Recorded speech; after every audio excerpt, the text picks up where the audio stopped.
Chamou bastante a atenção recentemente a notícia de que o Ministério das Minas e Energia havia convocado um cacique para que ele auxiliasse no problema da falta de chuvas que ameaça o fornecimento de energia elétrica em todo o Brasil. Pois bem, hoje eu vou tratar dessa pitoresca notícia, fazendo um paralelo com outro vídeo que eu já publiquei aqui no meu canal, em que eu trato do tema do neopaganismo e porque eu acho que esse é um assunto de extrema importância para todos aqueles que desejam preservar a sociedade ocidental, que é aquela a qual todos nós pertencemos. E antes de continuar este vídeo, farei a pergunta habitual. Você já me segue aqui no canal? Se ainda não me segue e se curte o conteúdo que eu produzo aqui no YouTube, clique aí embaixo em se inscrever e aproveite e deixe o seu like e o seu comentário neste vídeo, porque isso ajuda o meu canal a crescer e a ser recomendado para mais pessoas que gostam desse tipo de conteúdo. E me siga também nas redes sociais que estão aparecendo aí na tela, Twitter e Instagram, porque eu sempre posto coisas diferentes por lá também. E se quiser me apoiar financeiramente, uma vez que este canal ainda não é monetizado, você pode me apoiar através do Padrim com valores a partir de R$1 por mês. O link vai estar na descrição deste vídeo. Antes de mais nada, farei um pedido peculiar neste vídeo. Você certamente sabe que eu sou católico, mas sabe também que eu evito falar de religião por aqui. E quando faço, costumo levar em conta o aspecto sociológico da manifestação religiosa na população de um país. Hoje, porém, talvez eu saia um pouco desses meus limites para tratar do tema da paganização da política brasileira. Mas confie em mim, eu acredito que essa exceção à minha regra valerá a pena. Em primeiro lugar, precisamos deixar claro, ao contrário do que muitos títulos de reportagens pareciam querer dizer, o tal cacique não é um cacique, um indígena, uma única pessoa. Confesso que quando eu li o primeiro título de reportagem noticiando esse fato, achei um pouco estranho que um cacique fosse convocado para esse tipo de intervenção espiritual. Afinal, eu sempre aprendi que esse tipo de coisa ficasse a cargo não dos caciques das tribos, mas sim dos pajés. O fato, porém, é que não se trata de um índio, mas sim de uma fundação chamada Fundação Cacique Cobra Coral. E bem, o que é essa fundação no final das contas? Trata-se de uma entidade bastante obscura, que tem por principal nome a médium Adelaide Scritori, que supostamente recebe a entidade que dá nome à fundação, o tal cacique Cobra Coral, espírito que também já teria encarnado em ninguém menos do que Galileu Galilei e até em Abraham Lincoln. A fundação, que já teve entre seus diretores o famoso escritor, que eu considero bastante meia-boca, e que se auto-intitula um místico, o imortal Paulo Coelho, tem como seu representante público um homem chamado Osmar Santos, que, olha só que coincidência,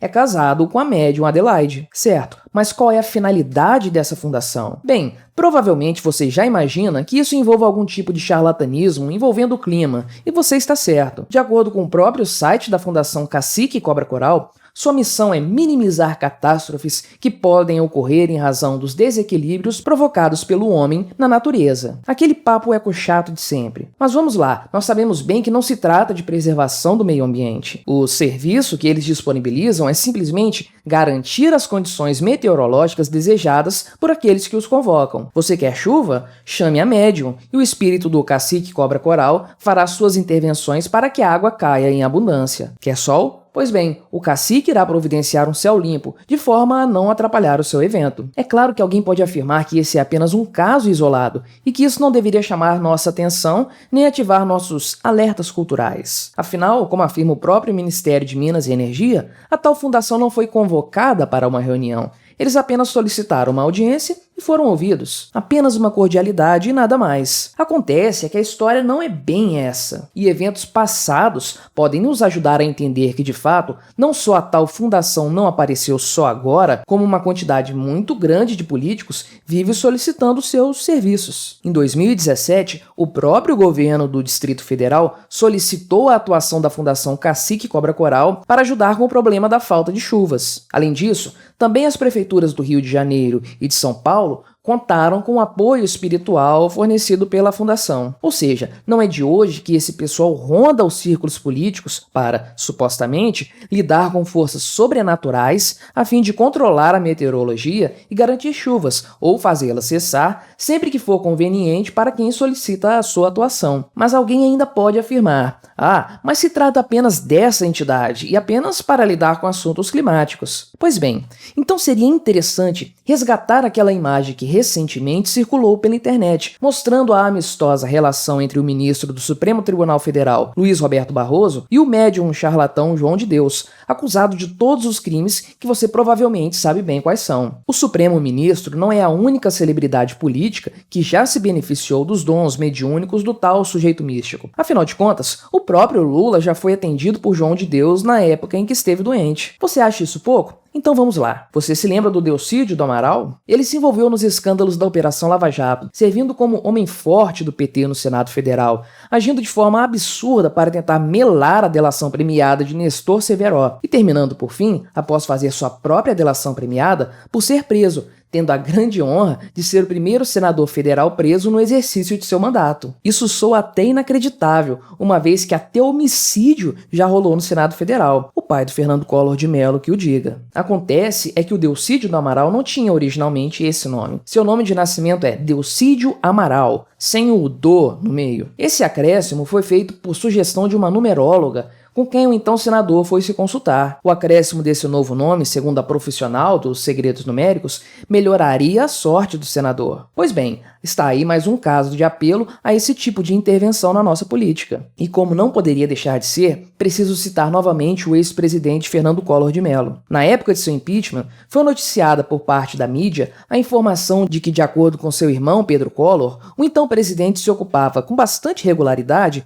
de rituais de magia negra, com vistas a prejudicar seus adversários políticos. Rituais esses que, em muitos casos, seriam realizados na própria residência oficial do presidente, a chamada Casa da Dinda. Essas afirmações, que caíram no esquecimento durante algum tempo, foram resgatadas mais recentemente por sua ex-esposa, Rosane, que deu detalhes ainda mais sórdidos a respeito dos tipos de rituais que eram praticados e que envolveriam até o sacrifício de animais. Bem, se até presidentes da República se envolvem com esse tipo de coisa, você ainda acha mesmo que eu estou exagerando? No meu citado vídeo sobre a questão do neopaganismo, talvez tenha parecido que eu estava procurando pelo em ovo, ou então indo longe demais em minhas conjecturas, me focando em coisas que não são tão relevantes assim no fim das contas. Pois é, parece que eu não estava inventando moda. O paganismo está forte sim, especialmente nos meios políticos, meios esses responsáveis por muitos dos rumos do nosso país. Esse recente caso da convocação do cacique para fazer chover apenas deixou mais forte em mim a impressão de que a coisa toda descamba para o mais descarado paganismo já presenciado em nossos tempos. Muita gente tem a ilusão, pobres coitados, de que o Estado é laico e que nos comportamentos diários dessa gente que nos governa, apenas aspectos técnicos e materiais são levados em conta, sem se importarem com o quesito espiritual, que é apenas particular, não devendo intervir na esfera pública.